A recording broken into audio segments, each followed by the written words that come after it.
Bonjour, je suis Clotilde Sey et au moment de préparer l'émission de cette semaine, je viens d'apprendre, comme vous l'avez appris il y a maintenant 2 semaines, la disparition d'Antonine Maillet. Tout a été dit depuis son départ. Alors moi, de mon côté, pour lui rendre hommage, cette semaine, j'ai plus envie de vous la faire entendre, elle. Alors qu'elle était passée au studio de Canal M, 2 fois plutôt qu'une d'ailleurs, à l'émission des livres plein les oreilles que vous écoutez maintenant. Alors la voici, Antonine Maillet, dans les rôles qu'elle a tant aimés. Celui d'écrivaine, entourée de ses enfants personnages, de conteuse, d'émerveillée et d'émerveilleuse.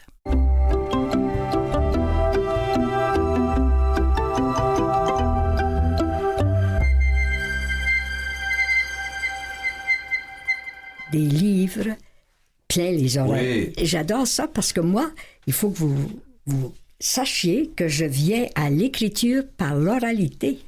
Oui, c'est vrai. L'Acadie a connu une très riche littérature avant de savoir écrire. Et c'était la littérature orale. Elle est extrêmement riche, extrêmement belle. Oui. Et moi, j'ai été imprégnée de cette littérature-là avant d'écrire. Les outardes étaient rentrées, les marées hautes avaient lavé les herbes de dunes et les foins des prés. On pouvait larguer les bêtes aux champs. On pouvait sécher l'hiver sur la corde et s'éventer la mémoire et les sentiments. Un siècle avait passé sur l'Acadie cachée au fond des bois et qui n'avait pas dit un mot durant 100 ans. N'éveillez pas l'ours qui dort. Mais en 1880, 100 ans après son retour d'exil par la porte arrière et sur la pointe des pieds, l'Acadie sortait sur son devant de porte pour renifler le temps et s'émoyer de la parenté. De toutes les anses et de toutes les baies et de toutes les îles, on sortait la tête et dressait l'œil. Et c'est alors qu'on se reconnut. C'est un extrait de Pélagie la Charrette que j'ai choisi d'Antonine Maillet parce que je me suis dit, elle doit être un petit peu fatiguée, Madame Antonine Maillet, qu'on lui parle tout le temps de Pélagie la Charrette et du Goncourt 79. Et or, pas du tout, parce que Pélagie, Antonine Maillet, se retrouve encore une fois dans les pages de ce livre, Lettres de Montphare. Mm-hmm. Vous l'aimez, cette Pélagie. Et alors lui, comment Belloni, le nom. Belloni, vous les aimez. Oui, ils sont là. C'est-à-dire un personnage que je n'aimerais pas, je ne pourrais pas le faire. Non, même les plus odieux de mes personnages. Ouais. Je suis obligée de les aimer sans quoi je ne les aurais pas pondus comme ça. Parce que ce livre-là, Lettres de Montphare, récit d'Antonine Maillet, on s'entend que c'est une ode à tous vos personnages, à quelques-uns parmi eux en tout cas. C'est-à-dire que chaque fois que j'écris, je sens en moi un amour, pas seulement de l'écriture, mais de ce qui sort de l'écriture. Je crée un personnage que je ne connais pas et tout à coup, il me devient très intime. Les personnages naissent à mesure que je les écris. La Pélagie, quand j'ai entendu le nom Pélagie, j'ai créé l'œuvre à partir du nom, tellement ce nom était fort. Mais oui. Pélagie, quand on s'appelle comme ça, il faut qu'on fonce, qu'on fasse quelque chose. Ça commence par P et ça finit par I.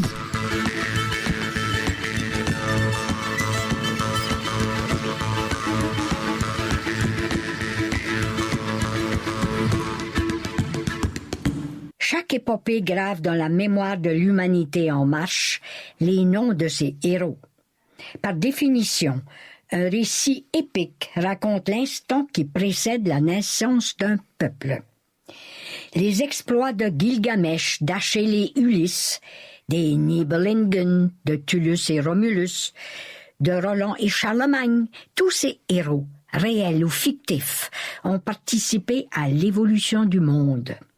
Et de façon plus savoureuse, et sans doute aussi vrai que ce que rédige l'histoire avec un H majuscule. J'ai donc confié à Pélagie de nous raconter la survivance de la Nouvelle-Acadie. Je n'irai pas jusqu'à qualifier mon roman d'épopée, tout au plus une épopée de cuisine, du genre que se passaient les conteurs du temps de la littérature orale. Sans toi, Pélagie, ni moi, ni aucun de mes ancêtres des 10 ou 15 générations qui nous séparent, n'aurait vu le jour dans cette Acadie nouvelle. car c'est toi qui as réussi à ragonner les retailles d'un peuple réduit à une forme d'esclavage le long des côtes du nouveau continent, du Maine jusqu'à la Géorgie. Tu te souviens? Elle me regarde du coin de l'œil, puis, au bout de 10 ou 15 ans d'exil, 10 ou 15 ans plus tard, en effet, en sourdine, tu te procures une charrette et y entasses ta famille, y fais monter Célina, la sage-femme et guérisseuse, puis le conteur Bélony le Vieux, qui accroche à la charrette de Pélagie, sa complice invisible, la charrette de la mort. Enfin, la Catoune, l'enfant sauvé des eaux au tout premier jour de déportation. C'est bien ça. Elle acquiesce. Et te voilà enfin parti sur la route du retour, rapidement suivi de charrettes et de chariots, bourrés de basques et de bastaraches, de babins et babinots, de Leblanc, Richard, Roy et Léger, prononcés légère, à l'ancienne, comme du temps où le français accentuait le R final. Les mots et leur prononciation, voire leur tonalité, que toi, Pélagie, tu allais transplanter avec ton peuple en Nouvelle-Acadie. Tu veux dire que... Elle me regarde, et je comprends qu'elle est réconfortée. Puis plantant son œil dans le mien, et sans hésiter, elle ose. Depuis le temps que je m'émoille, à droite et à gauche, j'ai tout le temps gardé espoir.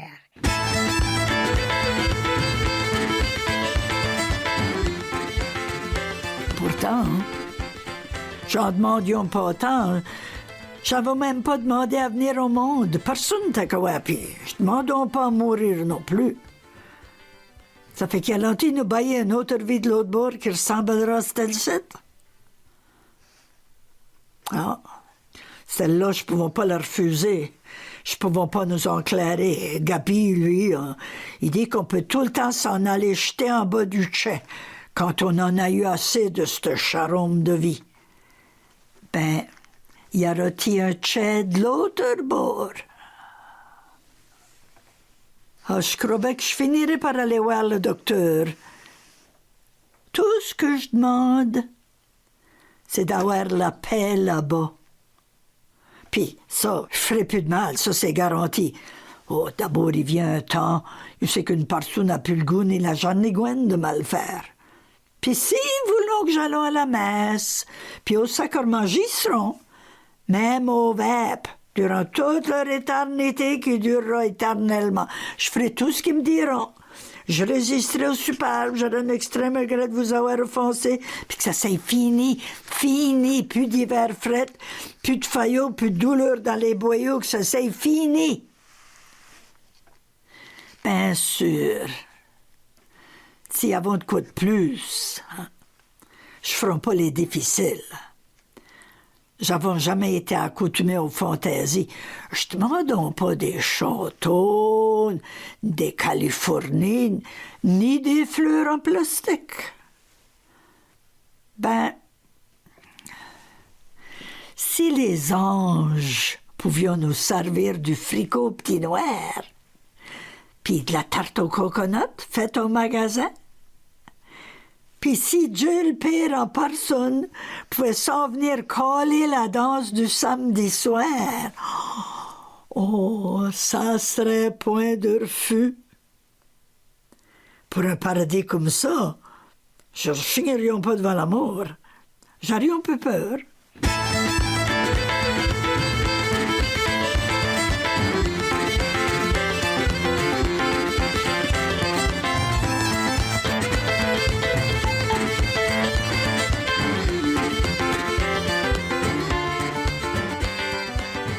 Ça s'appelle « C'est à vous que je parle ». Si vous saviez comme est tenace et tyrannique le souvenir, comme la mémoire s'accroche au grand V des outardes au-dessus du clocher de midi, au parfum d'un champ de trèfle que les abeilles éventrent sans pudeur, à l'indigo jaloux de la mer qui refuse de rendre sa part de bleu au firmament, au jacassement coupé de fou rire des femmes accroupies entre les sillons de corse de faillot qui promettent d'infinis lundis de soupe au devant de porte, Si vous saviez comme il est dur de revisiter l'enfance, le temps d'un soupir, sans fondre et craquer et se laisser happer par la nostalgie maladive d'un siècle qui vient à peine de s'éteindre. Je lèverai pourtant la tête et planterai les yeux sur cet horizon qui m'a fait basculer en même temps que 7 ou 8 milliards de contemporains dans ce nouveau millénaire qui m'effraie. Je crâne, comme tous les autres, l'air de ne pas en avoir l'air, le pied gauche en premier pour la chance. Mais avant de me larguer avec mes lourds bagages de la plus haute cime jamais conquise, accordez-moi de prendre un grand souffle, d'aspirer tous les vents du siècle à peine entamés et de gonfler mes ailes des centaines de saisons, de milliers de jours, des heures innombrables qui me séparent de l'enfant que je fus. L'enfant qui ne se doutait pas. Si, il se doutait. Prenons tout de suite le parti de la vérité. L'enfant qui se doutait bien qu'il n'était pas comme les autres. Comment peut-on, à cet âge-là, se fondre avec les autres? Aucun Alexandre, Napoléon, Victor Hugo n'a exhibé un ego comparable à celui de l'enfant qui n'a que son moi à défendre. Et à le défendre tout seul. Sa mémoire enregistre à une vitesse effrayante. Les images se bousculent, les sons s'enchevêtrent, les mots ont de la couleur et des odeurs, et par les petits réveillent de vieux rêves qu'il traîne comme une tache originelle et qu'il a englouti au creux de ses reins. Il sait, mais ne sait pas qu'il sait. Ne sait pas qu'il porte autant de connaissances qu'on a engrangé ses multiples lignées d'ancêtres qui lui ont garoché ce fatras hétéroclite au fond du subconscient. Et débrouille-toi. L'enfant tend les bras et cherche à s'agripper à la bouée de sauvetage qui flotte à la dérive du temps et qui s'appelle la vie. La sienne, la mienne et la vôtre. C'est fini. Allez-vous-en. Il existe encore aujourd'hui des gens qui vivent dans ton pays et qui de ton nom se souviennent.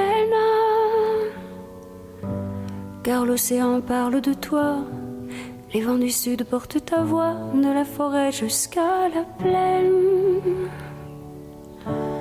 Ton nom c'est plus que l'Acadie, plus que l'espoir d'une patrie. Ton nom dépasse les frontières. Ton nom c'est le nom de tous ceux qui, malgré qu'ils soient malheureux, croient en l'amour et qui espèrent. Evangelina,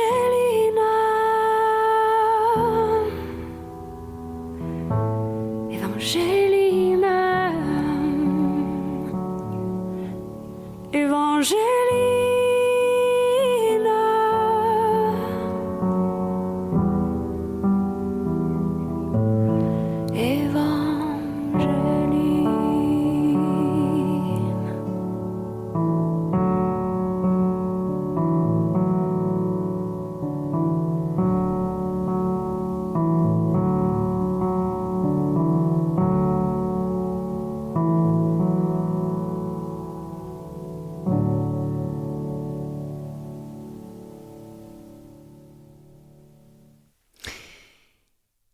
Oui, Évangéline, ton nom c'est plus que l'Acadie.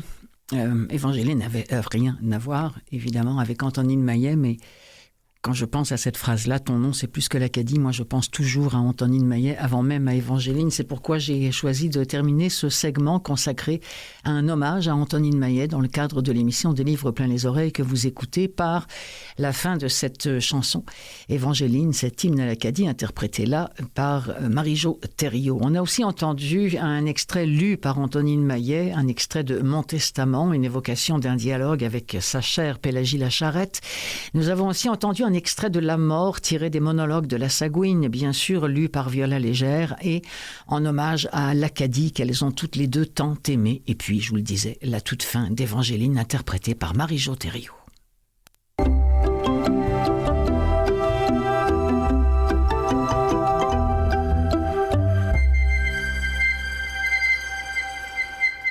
Après Après avoir été tour à tour humoriste et animateur de télévision, c'est aujourd'hui dans l'écriture que Danny Turcotte prend un plaisir fou dans son quotidien. Des Turcotte et fils, c'est son premier livre. Il y raconte son enfance à Jonquière, au Saguenay, au sein d'une famille marquée par le divorce de ses parents, l'alcoolisme de son père et la faillite de l'entreprise familiale. Il revient aussi sur les moments clés de son parcours professionnel, ses débuts notamment au sein du groupe Sanguin, son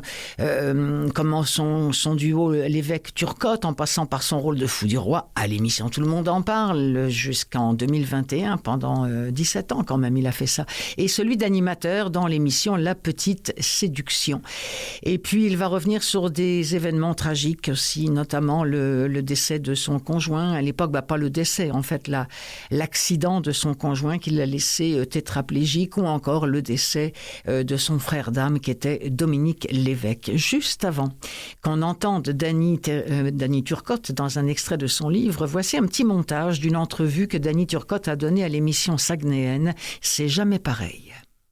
J'ai commencé, j'avais lu la biographie de Stéphane Rousseau, qui a le même âge que moi. J'aurais jamais pensé faire ma biographie, mais quand j'ai lu la sienne, je me suis dit, bon, on a quand même des similitudes. On a été souvent tout nus, mais de façon métaphorique pour moi. Puis j'ai commencé à écrire juste pour le plaisir. Puis tranquillement, je me suis pris à l'exercice, puis j'ai aimé ça. À chaque jour, j'avais ma discipline, mais c'est strictement ma mémoire. Donc, il y a des gens qui pourraient dire, ça s'est pas passé exactement cette année-là, ça s'est pas passé exactement comme ça, mais c'est ma vision des choses. Donc, c'est tout simplement, faut me croire sur parole. Puis j'ai préservé mes frères et sœurs, j'ai préservé eux. Puis à part ça, ça a été vraiment un all-in. Là, je suis allé, j'ai tout donné mon cœur. C'est écrit à l'encre de mon cœur. Même à ma sortie de Tout le monde en parle, c'est sûr qu'elle a été fracassante. J'aurais aimé que ça se termine différemment. Je l'ai bien dit, je pense, à l'émission l'autre jour. Puis c'est ça. Puis au moins maintenant, je l'ai verbalisé, alors qu'à l'époque, je n'osais pas en parler. Maintenant, c'est fait. J'assume mes écrits. Puis je suis content de l'avoir réalisé. J'ai pas assez de temps dans ma vie pour haïr des gens. Je pense que c'est pas sain je gère très bien ça. J'en veux pas à personne. Ma mère est ce qu'on appelle une femme au foyer. Je vois pas comment elle aurait pu changer son destin. Elle travaille 20 heures sur 24 pour tenter de faire pousser pas trop croche ses 5 enfants, aussi turbulents qu'exigeants. Elle est seule au combat. Car mon père aussi mène sa propre guerre. Il travaille 7 jours sur 7. Les contrats pleuvent. Luc est du bon bord de l'urne. À l'époque, les contrats se gagnent à coups de pots de vin offerts à tout ce qui possède une main assez vite pour saisir l'enveloppe brune. La famille politique de mon père est libérale. Le Parlement est passé du bleu ciel de Duplessis au rouge du soi-disant enfer des libéraux de Jean Lesage. Tout est devenu rouge, à l'exception, bien évidemment, des bilans financiers des généreux donateurs du parti dit de l'économie. Au temps des fêtes, j'accompagne mon père dans sa tournée de distribution de bouteilles de cognac ou de gin aux gens d'influence de Jonquière. C'est fait à la vue de tous, dans la bonne humeur et la naïveté. Un don de 10 000 $ en cash d'un entrepreneur livré directement à la porte du député ou du maire, c'est la norme. Je te graisse la patte, tu me graisses la gratte. L'entreprise d'excavation de Tiluc roule à plein régime. Pendant ce temps, Noëlla s'occupe de s'anicher. Ses journées sont parsemées de pleurs, de cris, de bouffe et de couches. Nous habitons un humble bungalow planté à travers une forêt de modestes bungalows. La petite maison de la rue Vauclin est pleine de vie. 7 cœurs qui y battent.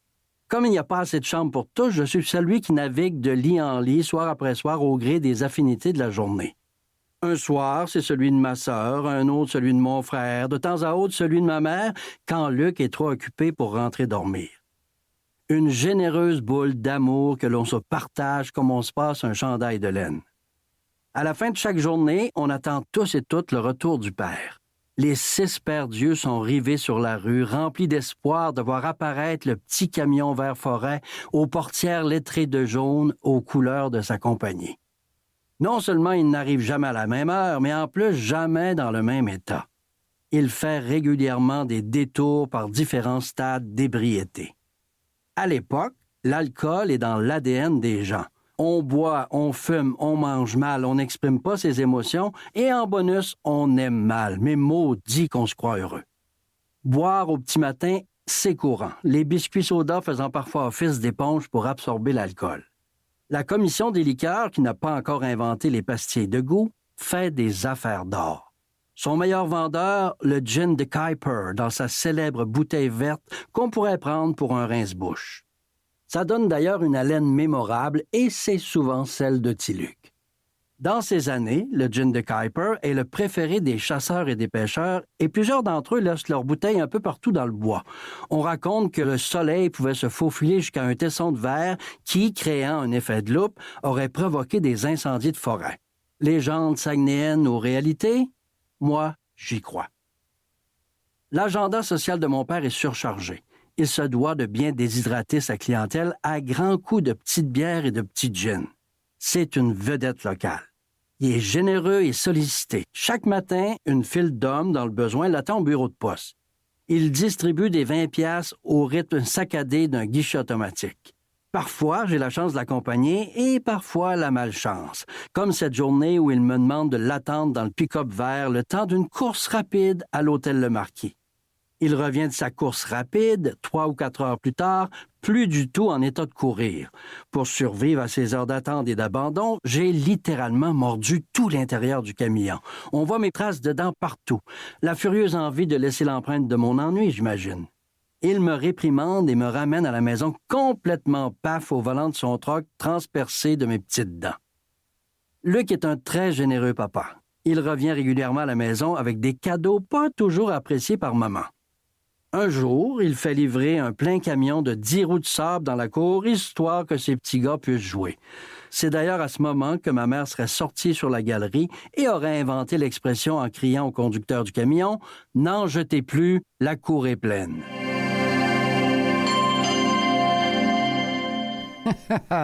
Danny Turcotte, mon histoire. Danny Turcotte et fils, lu par Danny Turcotte. Je vous rappelle que maintenant, ça existe en livre audio. C'est une exclue Audible. Bon, je trouve ça un petit peu dommage parce qu'on a d'excellents studios complètement québécois qui auraient pu faire ce genre de choses pour un ami totalement québécois, saguenéen, qui est l'ami d'Annie Turcotte. Mais bon, c'est comme ça a été fait par Audible. Qu'est-ce que vous voulez que je vous dise? Au moins, vous pouvez le trouver en livre audio et c'est le principal et c'est pour ça que j'en parle. En lice pour le prix Audiolib 2025, j'égrène à l'occasion quelques titres qui font partie des 10 livres encore en lice pour recevoir le prix Audiolib 2025. Celui-ci s'appelle « Tombé du ciel ». J'en avais déjà parlé au début de la saison. d'Alice Develay.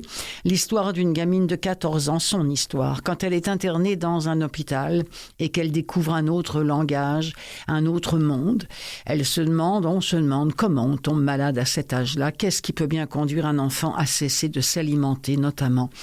Alors, entre ces murs où elle subit des traitements révoltants, Alice va rencontrer d'autres filles comme elle tombées du ciel. En voici un extrait de Tombée du ciel d'Alice Develay, c'est lu par Ariane Brousse.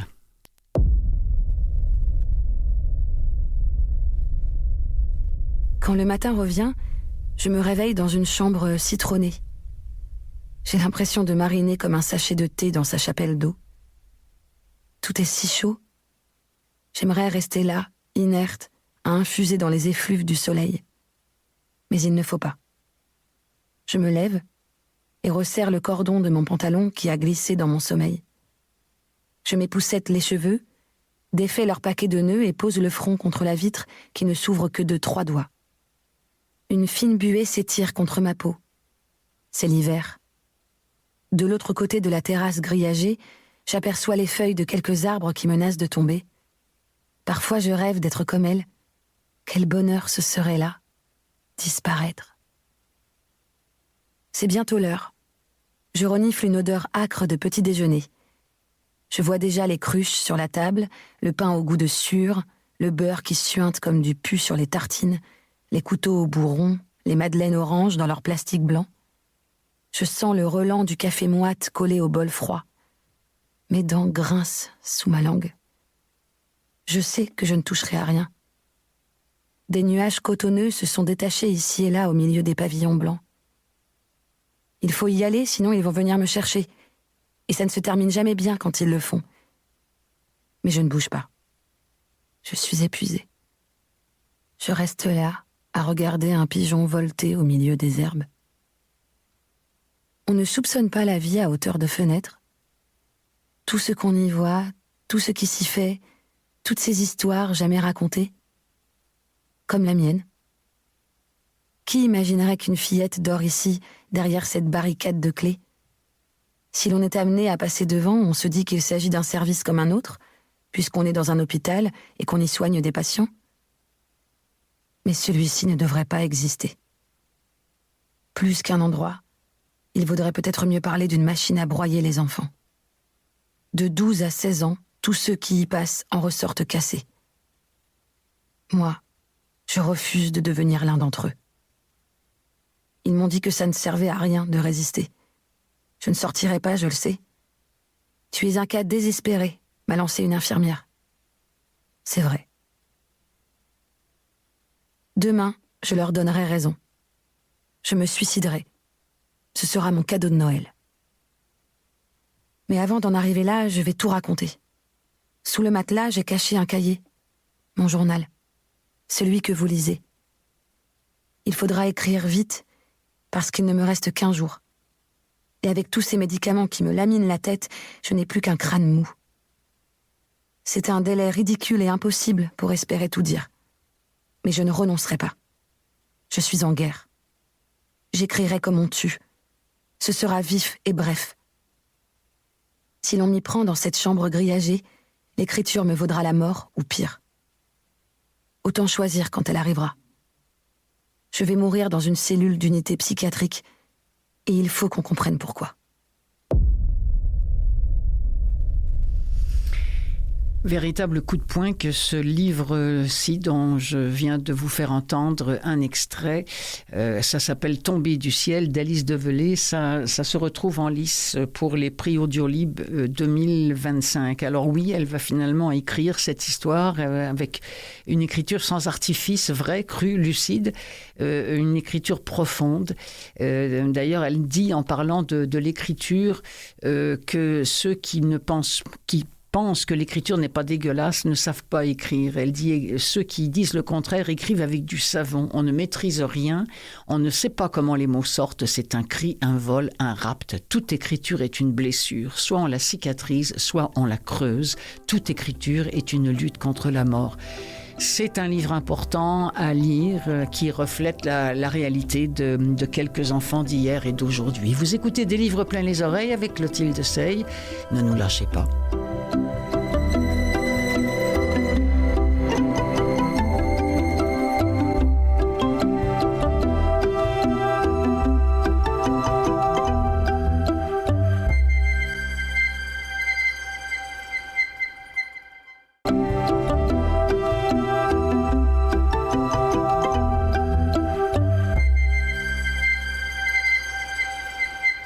Ah, les hasards et les secrets de la programmation. Bonjour Gérald. Bonjour Clotilde. Je vais expliquer à nos auditeurs, parce que j'ai l'habitude de ne rien leur cacher, c'est que je t'avais demandé, Gérald, d'écouter pour nous la brique qui est Liberté, oui. De Madame Angela Merkel, et qui t'est un petit peu tombée des oreilles, si je comprends bien.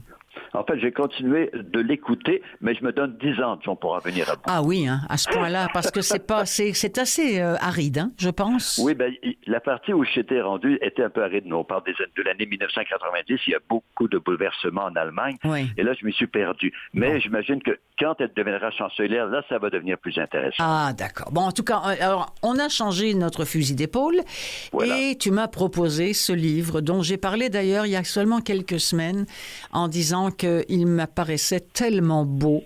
Je te laisse le soin de nous le présenter. Tellement beau que je l'ai écouté, je pense que je suis rendu à ma 4e écoute. Ah, dis donc! Ça te parle à ce point-là, alors? Oui, j'ai été très touché. Donc, Adèle Van Riet, R-E-E-T-H, c'est une philosophe française, et elle est jeune, hein, elle est née en 1982, donc. Mais elle travaille aussi à la radio et à la télévision française. Okay. Donc, cette femme a écrit Inconsolable, mais son premier livre, et je dis tout de suite, et j'y reviendrai, s'appelle La vie ordinaire. Et c'est très important, ce titre, et c'est très important, cette notion pour elle. D'accord. Donc, qu'est-ce qu'elle fait? Eh bien, elle s'intéresse à la disparition des êtres chers et à ce qui se passe ensuite. Parce que pour elle, et c'est sa prémisse de base, pour Adèle Van Riet, nous venons au monde inconsolables. Nous naissons tous inconsolables. C'est-à-dire que nous venons au monde avec une espèce de sentiment de perte, de manque. Alors nous allons passer notre vie à essayer de nous consoler, mais ça ne marchera pas parce que, justement, nous sommes inconsolables. Mais, et là, elle revient tout de suite avec ça, inconsolable ne veut pas dire que c'est pas une mauvaise chose, forcément. Et tout de suite, avant d'aller plus loin, je veux faire entendre l'extrait parce que au début, le lecteur pourra penser, mais qu'est-ce que ça vient faire dans ce récit? Eh bien, justement, on le saura à la toute fin.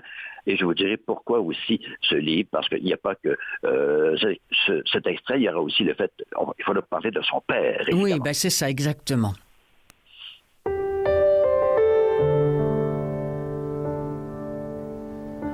Le 24 janvier 1975, à Cologne, au milieu de sa tournée européenne commencée 2 ans plus tôt, Keith Jarrett s'assoit au piano, déstabilisé et désabusé. Le piano qu'il a devant lui n'est pas le sien. Il ne lui convient pas, il n'a pas envie de jouer. Il est entré en scène sans jeter un regard au public, de la colère sans doute, du mépris, dira-t-on, mais il est là. Et il n'a pas envie d'offrir du grand spectacle. Alors il fait ce que nous faisons tous dans ces cas-là. Il fait avec ce qu'il a.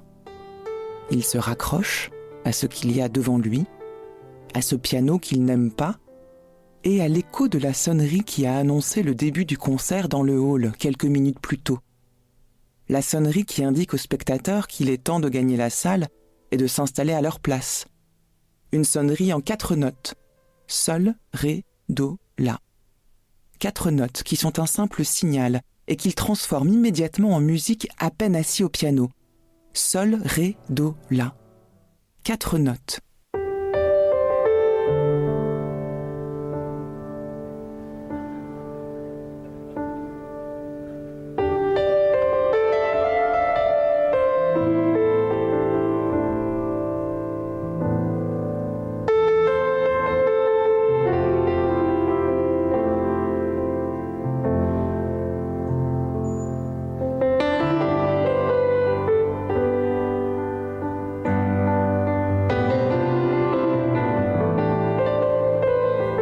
Laisse pas, semblent murmurer les spectateurs. Montre-nous le chemin. Toi qui ne parles pas, toi qui n'écris pas, toi qui joues et inventes au creux de l'hiver, en plein mois de janvier, ce que nous avons au plus profond de nous. L'exacte musique de notre cœur inconsolable.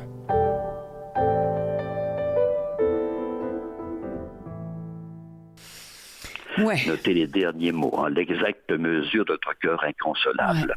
Ouais.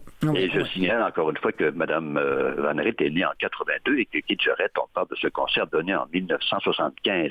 J'avais d'ailleurs acheté l'album de ce monsieur qui était un pianiste très particulier, un brin misanthrope. Oui, et puis, il faut dire aussi que le jour du concert, ça c'est vrai qu'il n'était pas toujours très très commode, mais bon, c'était quelqu'un aussi qui souffrait beaucoup moralement, mais il souffrait physiquement aussi. Ce jour-là, il souffrait du dos. Il était complètement barré du dos. Et je ne sais pas pour si un pianiste... voilà, exactement. Mais pour tout le monde, hein, on a tous vécu à un moment donné dans notre vie, quand on est barré du dos, où on se sent tellement fragile. Et là, en plus, il arrive sur la scène, il y a une pédale du piano qui est carrément cassée. Oui. Ah oui, non, mais il lui avait donné vraiment ce qu'on appelle un clou, quoi. Voilà. Mais vous étiez là, Clotilde? Ben non, c'est parce que honnêtement, j'ai vu un reportage là-dessus et j'avais trouvé ça absolument fascinant. Voilà. Oui. Alors mon ami, le père, donc, parce que c'est de la disparition du père dont elle est inconsolable. Oui, parce que le père est mort d'ailleurs à l'hiver, et c'est après qu'elle a commencé à écrire ce livre, Inconsolable, parce que son père était un homme très particulier, qu'elle aimait beaucoup de toute évidence. D'ailleurs, elle va dire à quelque part, « Je ne verrai plus vieillir mon père, son visage aura toujours le même âge, celui de ses 65 ans, âge auquel désormais j'aurais peur, ou j'ai peur de mourir, ou que j'ai peur de dépasser. » Ben, j'ai écouté ça et je me suis dit, à combien de personnes parmi nous c'est arrivé ça, qu'un père, une mère, un frère, une sœur disparaissent, et on s'est dit, mais bon sang, ils sont partis à un âge que j'ai maintenant dépassé. Moi, ça m'est arrivé. Donc, c'est vraiment après la mort de son père qu'elle a écrit ce livre, Inconsolable. Et comme je le disais tantôt, selon elle, nous naissons inconsolables, mais il y a quand même un bon côté, parce que de cet inconsolable, on peut retrouver le goût de la vie, le goût de l'existence. Et c'est comme un moteur parfois. Et c'est ça qu'il faut retrouver. Il faut retrouver le goût de vivre, le goût de l'existence, malgré ce chagrin. Et là, d'ailleurs, elle termine le livre par ces quelques mots, « Je vais bien avec la tristesse ». Et c'est ça qui est important pour elle. Il faut redevenir heureux, non pas malgré le chagrin qu'on peut vivre à la suite d'une perte, mais il faut vivre avec. Il faut redevenir heureux avec ce chagrin qui va nous suivre, mais qui ne va pas nous empêcher de retrouver le goût de la vie. Et là, je pensais aux gens qui traversent une grave dépression. Et souvent, ils vont dire, après en être sortis, ils reprennent goût à la vie de tous les jours, à l'ordinaire des jours. Et là, j'en arrive à son premier livre, La vie ordinaire, et parce qu'elle en parle dans Inconsolable. Oui. Selon elle, il ne faut pas penser que vie ordinaire égale vie banale. Et elle-même mène une vie ordinaire. Elle a des enfants, elle a un compagnon, elle a un chat qu'on lui a plus ou moins imposé, mais c'est ça la vie ordinaire. Mais pour elle, ce n'est pas une vie banale. Elle dit qu'il faut, dans la vie, confronter la vie ordinaire avec ce qui apparaît exceptionnel. Et là, vous trouvez le meilleur de ces deux-là, vous les jumelez, vous trouvez le meilleur de ces deux-là, et ça va vous donner le goût de continuer. Alors, ce livre-là peut être triste au premier abord, mais non, au contraire, elle nous apprend vraiment sur des leçons de sagesse. D'ailleurs, elle va puiser chez Aristote, Épicure, Montaigne, Pascal, ils sont tous là.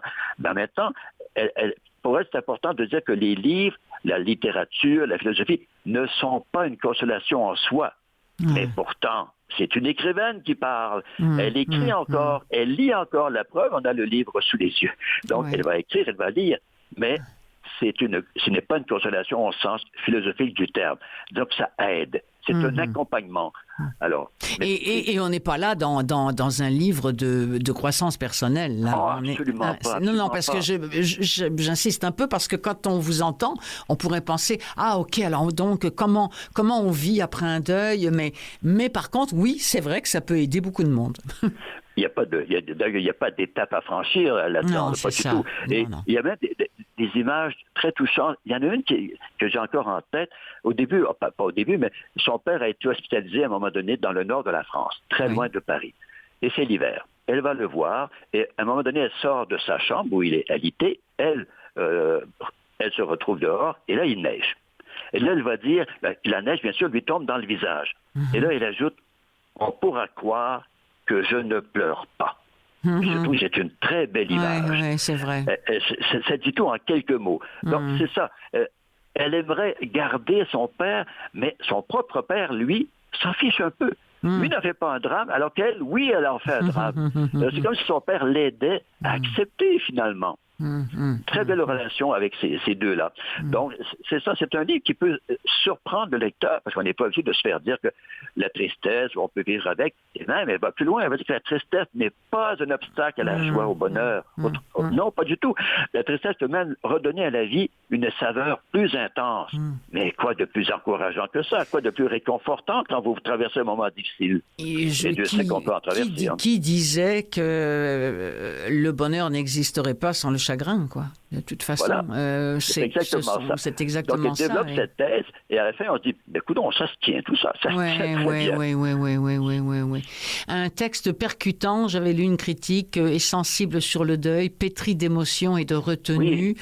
Une phrase là qui m'avait interpellée aussi, venant d'une critique, le drame ne serait-il qu'une suspension provisoire de nos soucis?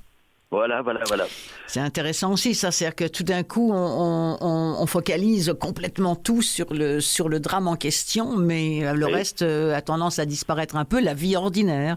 C'est ça, mais la vie ordinaire est toujours là, et encore une fois, il ne faut pas la prendre forcément pour quelque chose de banal. Non, on a tous des vies ordinaires, entre guillemets, mais ce n'est pas la banalité, et on retrouve un plaisir à vivre des petites choses du quotidien quand, justement, on se remet de la disparition d'un être cher. Vous qui l'avez écouté 4 fois, à chaque fois, vous y retrouvez des choses nouvelles, Gérald?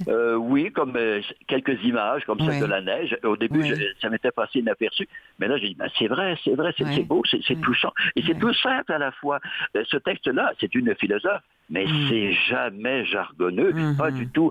C'est lisible du début à la fin. Et ça me plaît aussi. Il n'y a rien de compliqué là-dedans. C'est la vie toute simple. Et encore une fois, je reviens à la notion d'ordinaire. Non, c'est vraiment très agréable. Et je vous suggère aussi, si vous avez le temps, d'aller fureter du côté de son premier livre, La vie ordinaire. La vie ordinaire. Si je résumais ça en un mot, c'est Inconsolable d'Adèle Van Riet, dont nous parlons en ce moment avec l'ami Gérald de Cousineau. Je dirais peut-être je vais bien, mais ça fait mal. Oui, et je reviens au mot de la fin, ou presque à la fin de son récit. Je vais bien avec la tristesse. C'est ça, exactement. L'un n'empêche pas l'autre et le deuxième n'empêche pas le premier. Eh bien, écoutez, je suis pas, je peux pas dire que je suis ravi que vous ayez pour l'instant mis un petit peu de côté Liberté, parce que j'ai vraiment hâte de pouvoir moi-même lire ou écouter ce livre-là. Mais ne désespérez pas pour Liberté, je n'ai pas dit mon dernier mot. C'est ça. Et puis ça nous donne l'occasion de nous pencher sur cet Inconsolable d'Adèle Van Riet, dont nous avons entendu un extrait. Et à l'émission des livres plein les oreilles, eh bien, ça vous était présenté par l'ami Gérald de Cousineau, faut-il le rappeler, qui est aveugle totalement et qui écoute à peu près 125 livres audio par semaine. Comment vous dites? Qui est sympathique? Ah ben oui. Comme je disais à un moment donné à des gens qui trouvaient que les lectures pour les aveugles étaient vraiment parfois qui étaient pas terribles. Et puis moi je disais toujours, écoutez, ils sont aveugles, ils sont pas idiots là, à un moment donné. Pas tous. Alors je vous embrasse, je t'embrasse bien fort, cher Gérald. Merci beaucoup. À bientôt, merci. À la revoyure.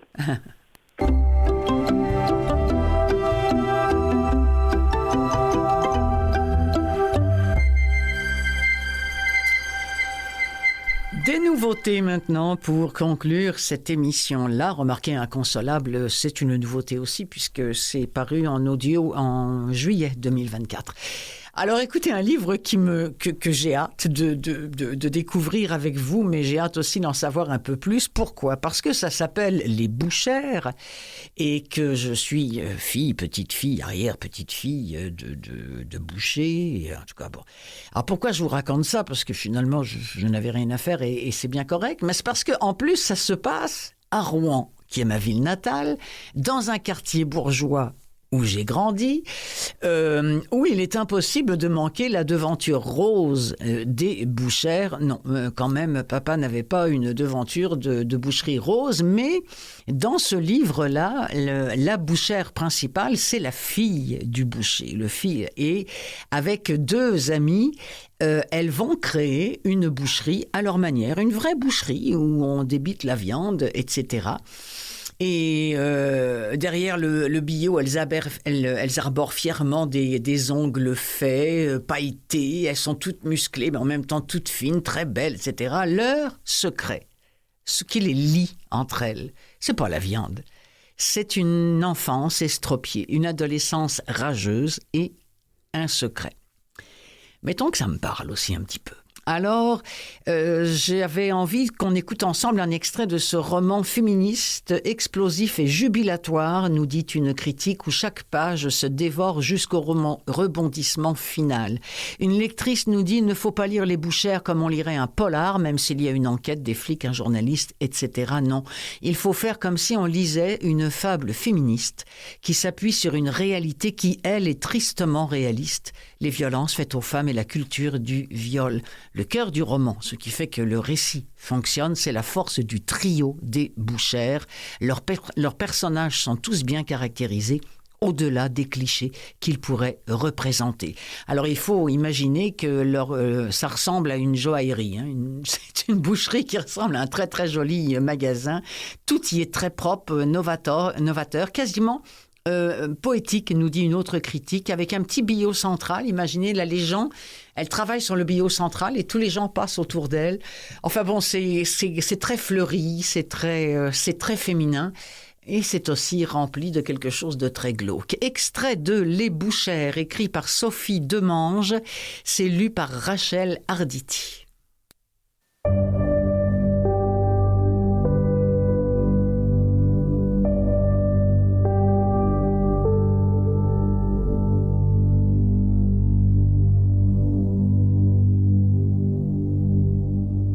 Le père d'Anne avait disparu l'année précédente, à 65 ans.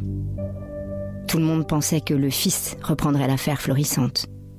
Mais il avait laissé sa sœur assurer la suite. Après tout, il avait déjà refait sa vie ailleurs, à Marseille, où il avait ouvert un restaurant de poissons. Cela avait fait jaser. Quant à la fille du boucher, on savait qu'elle avait embrassé la profession du paternel. Mais enfin, elle était toute jeune, et surtout elle n'était pas un homme. Reprendre la boucherie, non. Elle n'avait pas l'étoffe, pas l'autorité pour être patron, pas les pieds sur terre. Trop rêveuse. Anne se mit à sourire. Les gens se trompaient. S'ils croyaient qu'elle n'avait pas le cran, pas la poigne, ils allaient voir. Et elle n'était pas seule. Elle aurait Stacy dans son équipe. Quelle émotion de l'entendre tout à l'heure. Elle avait envie de revoir son visage, de sentir sa présence, d'être happée par son incroyable pulsion de vie. Anne sortait de chez son notaire, où elle avait réglé quelques affaires administratives. Elle traversa le carrefour. Au feu dans sa voiture, un homme en profita pour la reluquer. Elle feignit l'indifférence. Ah, ça oui, c'était un beau morceau, la petite Anne, comme elle l'avait déjà entendu dire par une bonne pelletée de connards. Mais maintenant qu'elle était patronne bouchère, elle comptait bien les mater. Passée la place du Boulingrin, elle remonta par la rue Jouvenet. À l'angle, presque en face de l'église, la boucherie du père, en plein cœur de la ville de Rouen. Elle attrapa les clés dans son sac, ouvrit la serrure sans trembler. L'émotion la tint immobile un moment. À part les frigos vidés pour éviter la pourriture, tout était resté en l'état dans la boutique. Une intense odeur de renfermé. Anne allait devoir faire revivre le commerce. Mais elle n'était pas inquiète. Elle avait un plan. Elle s'inscrirait d'abord dans la lignée du père, se montrerait rassurante pour les clients, le temps qu'ils prennent confiance. Parmi la clientèle, les petits vieux seraient les plus faciles à convaincre. Il l'avait vue grandir, la petite Anne. Il l'avait vue jouer dans la rue, faire des coloriages au bar tabac d'à côté.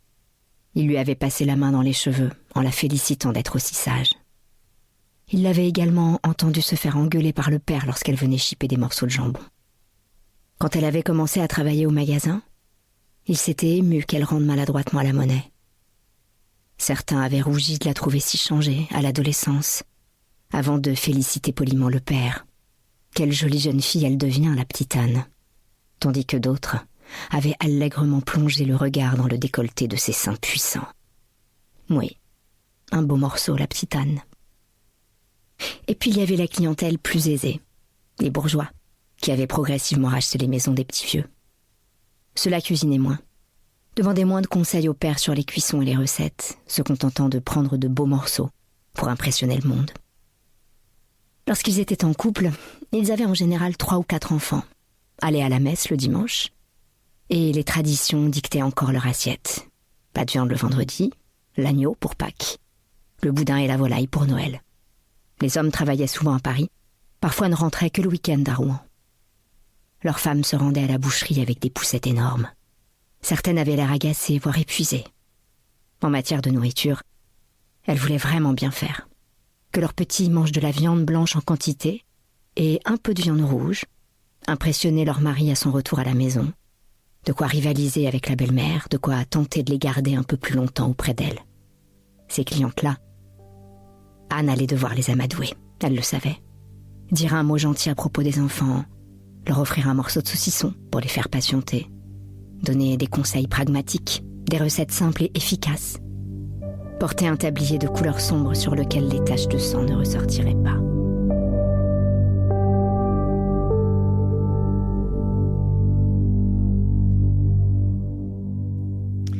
On sent que en dessous de ces tabliers noirs pour qu'on ne voit pas le sang, en dessous de la joliesse de cette boutique que ces 3 femmes vont créer, toute cette ambiance poétique, fleurie, etc. On sent qu'effectivement le drame est là et c'est vraiment un livre que j'ai tellement hâte de m'y plonger. Je vais l'écouter, il est très bien lu par Rachel Arditi. Je vous rappelle le titre, Les Bouchères. C'est un livre écrit par Sophie Demange. L'actualité étant ce qu'elle est, j'avais envie de vous présenter L'avion Poutine, l'Amérique et moi. J'ai trouvé ça dans tous les catalogues de livres audio, un livre dont on ne ressort pas indemne. Bon, si vous êtes déjà dégoûté par l'actualité, par tout ce qui se passe aux États-Unis, Trump au pouvoir, Musk, la guerre en Ukraine et tout ça, ça va pas vous arranger beaucoup. C'est un roman qui secoue, qui ne nous rassure pas. Le pire, c'est qu'il n'y a rien vraiment qui ne nous surprenne. Hein. L'horreur, on la connaît, on la voit, on l'entend, et pourtant, on continue de la subir, on survit, on s'accroche à ce qui nous reste, on feint l'ignorance parce que c'est plus simple. À vie, ce roman est autobiographique, ce livre de Marc Duguin, dont voici un extrait, L'avion Poutine, l'Amérique et moi.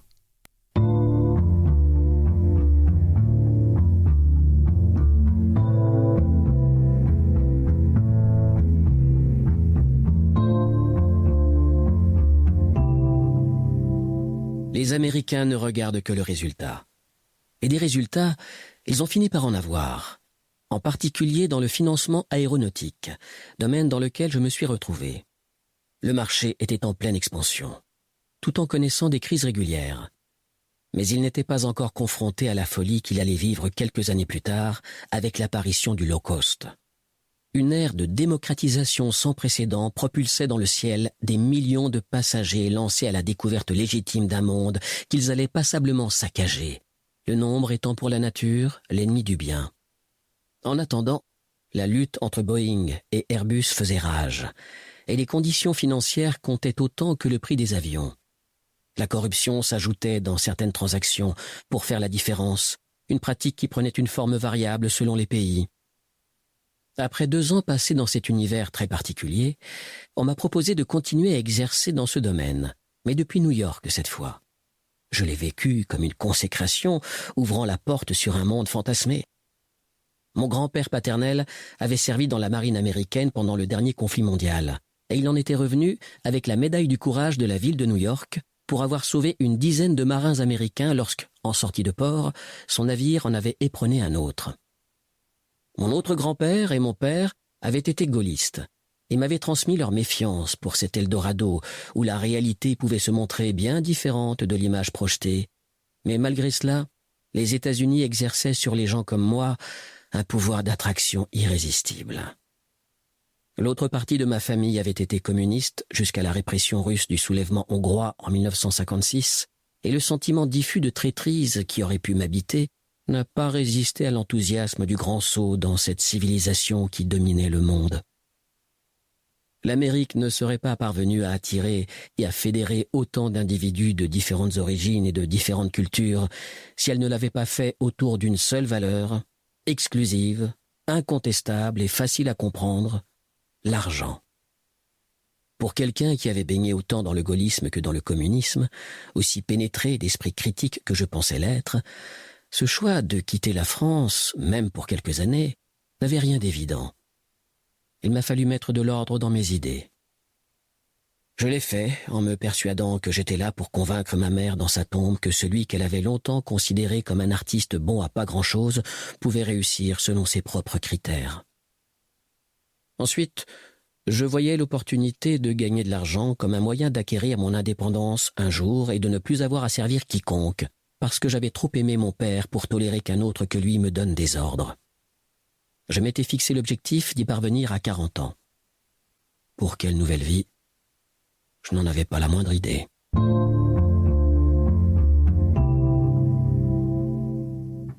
Chapitre 3. La force de l'Amérique, c'est qu'elle n'offre pas vraiment d'alternative autre que de s'immerger dans le système en renonçant à son esprit critique pour le remplacer par une forme de naïveté émerveillée ou de le fuir en acceptant une marginalité douloureuse. Dans notre département, qui occupait tout un étage d'une tour vertigineuse, les règles reposaient sur un principe simple. Nous gagnions déjà largement notre vie, mais aucun d'entre nous ne pouvait s'enorgueillir d'aligner à la fin de l'année une somme à 7 chiffres, expression financière du Graal. C'était pourtant ce que nous devions viser. On vivait un étrange mélange de lutte féroce pour s'attribuer des clients en propre et de franche collaboration pour que la banque ne les perde pas par excès de concurrence entre nous, ce qui demandait un talent d'équilibriste. Une seule femme exerçait à notre niveau de responsabilité, et elle était redoutable. Il n'était pas question pour elle d'égaler les hommes de l'équipe. Elle visait seulement à les anéantir. Elle n'avait pour cela aucun état d'âme. Mais la cohésion du groupe nécessitait de faire semblant de former une famille et de se comporter à certains moments précis comme des amis de toujours, décontractés et profondément chaleureux. Ah, American Dream. Ouais, de moins en moins. Hein? L'avion, Poutine, l'Amérique et moi, bon, c'était assez soft finalement comme extrait, mais je sais que dans ce livre-là, encore une fois, rien pour vous rassurer si tout ce qui se passe en ce moment sur la Terre et plus précisément aux États-Unis vous dégoûte farouchement. Voilà ce qui vient mettre un terme à cette émission-là, à cette émission des livres plein les oreilles. Si par hasard le sujet vous intéresse, moi je suis tombée récemment sur l'histoire du Concorde qui m'a permis d'apprendre que, entre autres, les États-Unis avaient voulu créer un Concorde à eux. Ça leur a coûté $1 milliard et l'avion n'a jamais volé. Ça en fait des bouches qu'on aurait pu nourrir. À la semaine prochaine.